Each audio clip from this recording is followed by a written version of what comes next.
Time for another video again, folks. I wanted to cover the subject of winter camp clothes and to answer a question that you might have. Well, how do you stay warm in camp if you don't have a campfire? Imagine coming into camp after a long day's hike. You've been sweating quite a bit. It's not going to be too long before it gets dark. You've got to hurry up and set up camp.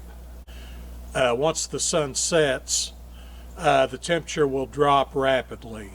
The first thing you need to do is you need to get out of those wet, sweaty clothes, or even if they don't feel wet and sweaty, chances are you have sweated and you will begin to notice it as soon as your activity level drops.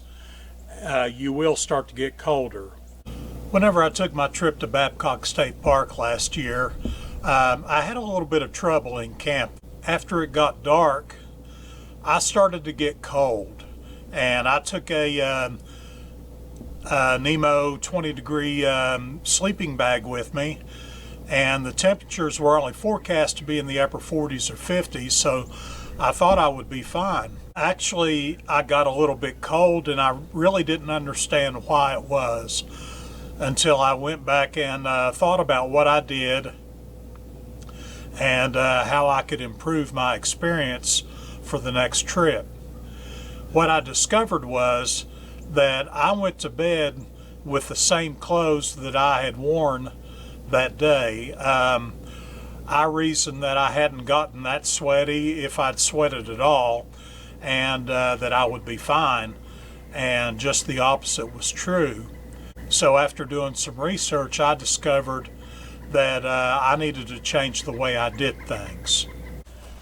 Here are the clothes I use for my winter camp clothes. Starting here, we have the 40 below camp booties, and these are wonderful. If you notice here on the bottom, they have a non-slip surface. They're not meant for hiking by any stretch of the imagination, but you can walk around camp just fine and not slip and slide and fall on your keister. Next to this, I have my Enlighten Equipment Toward Apex synthetic jacket, and I have never ever gotten cold in this jacket. Here I have my Smartwool base layer. This is a top and bottom plus the Smartwool, I guess you would call these glove liners. And if you'll notice, they have the touch surface that you can use your smartphone.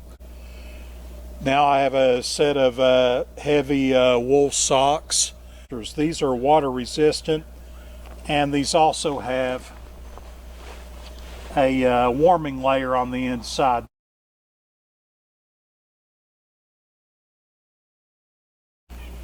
There are three reasons why you would not want to start a fire or could not be able to start a fire. First off, the local regulations may prevent you from doing so. On public land, especially in the national park system, there could be fire bans in place. Reason number two is that there might not be any available firewood. If you're in an area that's very popular, everything might be picked through. Even the twigs on the ground might not be that plentiful. Reason number three is that you might not want to bear the extra weight of the tools that are necessary to process firewood. After a hard day's hiking, you do not want to have to get a fire going, because that's just an awful lot of drama at the end of the day. I hope this information helps you out, folks. If you choose to follow in my footsteps, please heed this advice. I want you to have the best trip you can out there. We'll see you in the next video.